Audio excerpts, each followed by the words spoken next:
What's up, my jabroni nerds? Metal Mike here in his third video within the exact same week. And we're coming back. I was hit decently hard by that last card.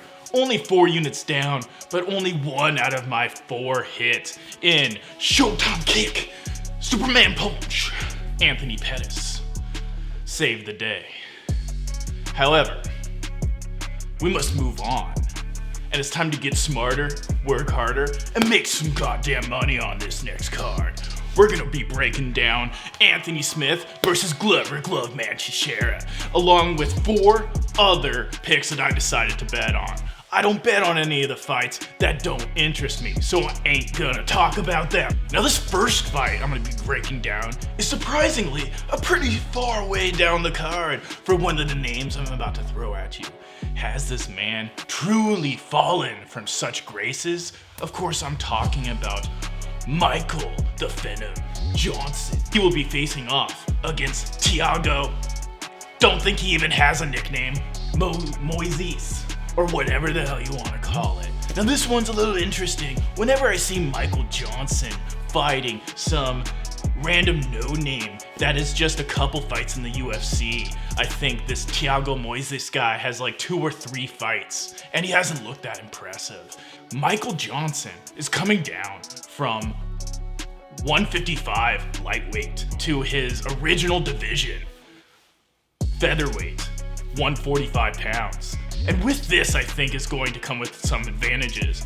Now, MJ's a skilled madman. The dude did beat Dustin Poirier back in the day. And it's like every fight, he seems to be winning at some point. His skills are top notch. The man just gets caught out or broken by top level talent. For example, he fought Josh Emmett at 155, was piecing the guy up for 2 rounds, catches one right to the dome, lights go out. The good thing about this is that Michael Johnson is a superb boxer and he still packs a lot of power. And he's going down into a division he's used to be fighting at, but that will also reduce the chance that the man gets knocked out.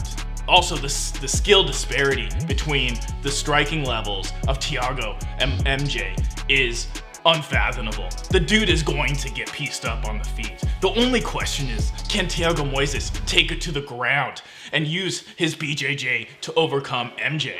I mean, he for sure is better on the ground than MJ. MJ's never been a stud on the ground. Thiago Moises doesn't seem to also respond well to pressure and gets tagged quite a few amount of times. He hasn't really fought anybody of any noteworthiness and has only fought a couple times in the UFC. MJ is going to be a crazy step up in competition, and I'm willing to buy the dip on a man who has honestly been fighting some of the best fighters his whole time and has always made it competitive and looked scary. I will take that any day at even odds. And because of this, I'm gonna throw 3 units as my first bet on this fight. I like this bet a lot more than most of the other bets I made on the last card. So let's hope I don't just eat my words. And I'm gonna call an interesting first round TKO 2 minutes in for MJ as he claws his way back in. Next up we have Alexander the Great Hernandez against Drew Stan Smith Dober. And this one is also one that's been flying pretty high on my radar. This is a really interesting fight. Both these men are exciting. Drew Dober is a man I've been following for the last 2-3 years, and the guy has been going on a tear. His last 2 fights ended in the first round, and he dropped the dudes multiple times. This dude has some serious knockout power. And that's concerning for a man like Alexander Hernandez. When I look at the trajectory that these 2 men are headed in, the fact that Hernandez hasn't really beat anybody super impressive over the last couple fights. He was Beneil Dariush's only loss. And he followed that up with an impressive win over Olivier Aubin-Mercier, the Canadian wrestling phenom. But then it gets dicey. He lost to Donald Cerrone in quite dramatic and decisive fashion in the second round. He tried to shoot in for a lot of takedowns, but kept eating knees. It seemed like this dude takes a lot of punishment. Can he really do that against a man like Drew Dober, who looks like he's fighting the best fights of his life? And he beat Francisco Trinaldo, his most recent opponent, in a unanimous decision that seems to be heavily contested by the majority of MMA media. Drew Dober, meanwhile, has had two of the most impressive knockouts of his career. And yes, before that, he lost to Beneil Dariush, the one that Alexander the Great Hernandez conquered. And yes, if you do MMA math, Adoy Alexander Hernandez beat Beneil Dariush. Beneil Dariush beat Drew Dober, ergo Alexander Hernandez beats Drew Dober. I mean, you could be right, but you have to consider a lot more factors. The question is, will Alexander Hernandez take enough advantage of Drew Dober's sometimes questionable takedown defense and wrestling for him to get the W? Alexander is definitely a better grappler, and this could happen. But at, again, even odds, close to even odds, I'm gonna go with my gut on this one and take the D-man, the Stan Smith of our generation, Drew Dober, at 2 units. I'm gonna predict another first round TKO, 3 minutes, 50 seconds into round 1. That's 2 first round TKOs. We're down to the last 2. Now, of course, this next one is going to be Big Ben Rothwell, the human Shrek, against Ovince Von Fluke Choke St. Pierre. Ben's a light favorite, plus 115. OSP around minus 145. I was initially eyeing OSP, but looking at his last couple fights, the man is not looking like he did in his heyday. And Ben has about 60 pounds on this guy. Even if it gets to the ground, I really have concerns about whether OSP will be able to bully Ben around. Ben's strategy over the last couple fights has really just been lumber forward, eat shots, throw power punches, and pray one hits. And it's working for the man. And looking through his record, the man rarely, if ever, I don't think I saw a single loss by knockout. So it seems like he can wear the punches. And there's going to be a pretty big power disparity here. And this, if I were to think of how this fight plays out, it's gonna be Ben lumbering around, OSP dodging, trying to point up Rothwell on the feet, and I suppose hoping that he gets tired enough that this comes down to the ground and he falls into a submission. I just see Ben's style working out more, and I'm willing to take slightly positive odds, and I'll throw 1 unit on the big burly Ben. We're down to the main event. Anthony, my house just got broken into. Smith against Glover Teixeira. To be honest, I was a little surprised that Anthony Smith was coming in at a minus 180 to minus 200 favorite, and Glover was getting almost plus 150 odds on. Now look, I know the man is old and kind of looks like a beaten down dog at times, but this dog still got some fight in him. Now, this one is interesting, and I had to actually go back and watch Anthony Smith's footage. If you look at the man's recent strength of schedule and his win-loss, it looks a little more promising than it really does. Now he's coming off of win against a pretty big name, Alexander Gustafsson, and understandably lost to John Jones. However, didn't look like he ever had a chance or really belonged in there. But right before that, beat Volkan, No Time Ozdemir.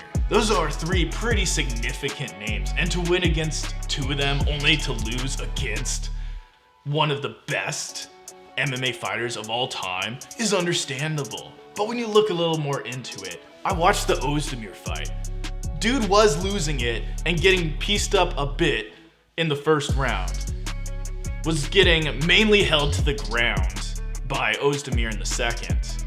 But in the third, it seemed like Ozdemir started to fade, Anthony Smith started to land more, got it to the ground, and eventually, quite beautifully actually, sunk in that rear naked choke.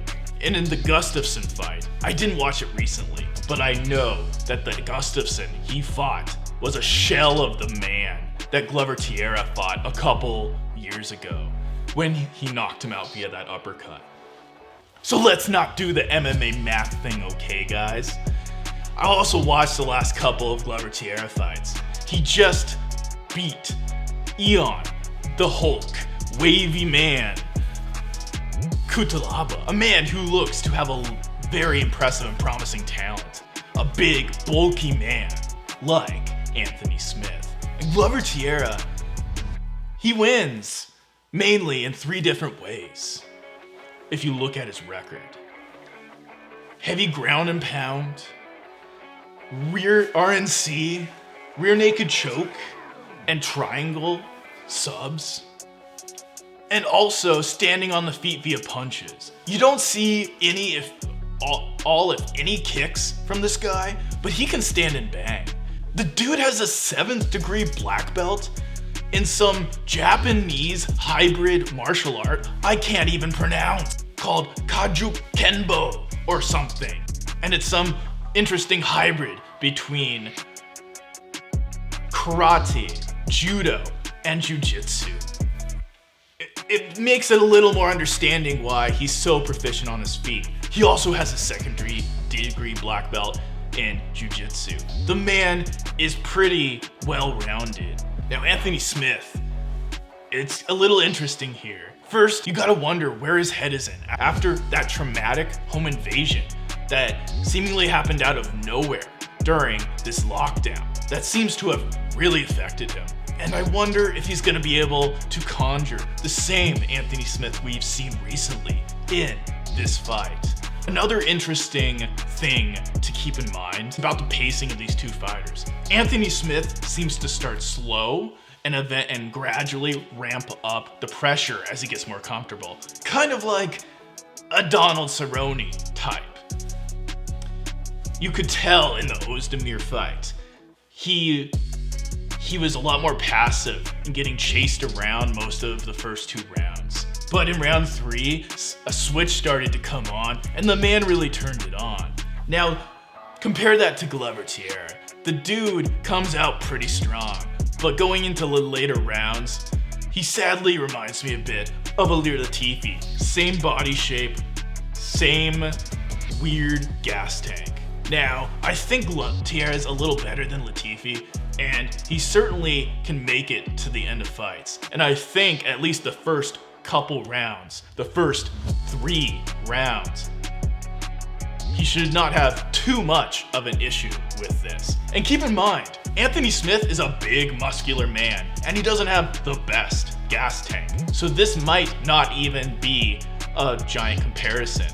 And look, I'm sure there are plenty of reasons that Anthony Smith is the favorite. I'm just not seeing it at -200, and I think there's decent value on Teixeira at +150, and that's why I'm gonna be putting down 2 units on the old dog, the old vet, my Glove man Teixeira. Look, no knocking on Anthony Smith.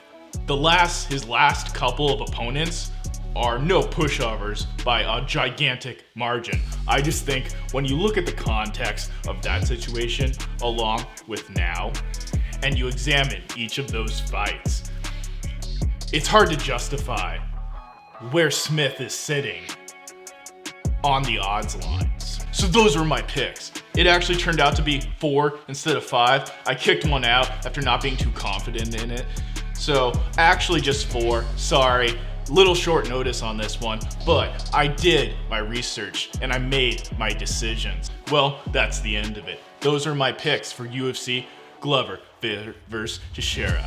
Now before I go, sellout time, please subscribe. If you can't do that, leave a like. If you can't leave that, leave a comment. If you can't leave that, leave a dislike. Just give me something, man. Get me in those algos, okay? Now, we're done. There's only one thing left to do, of course.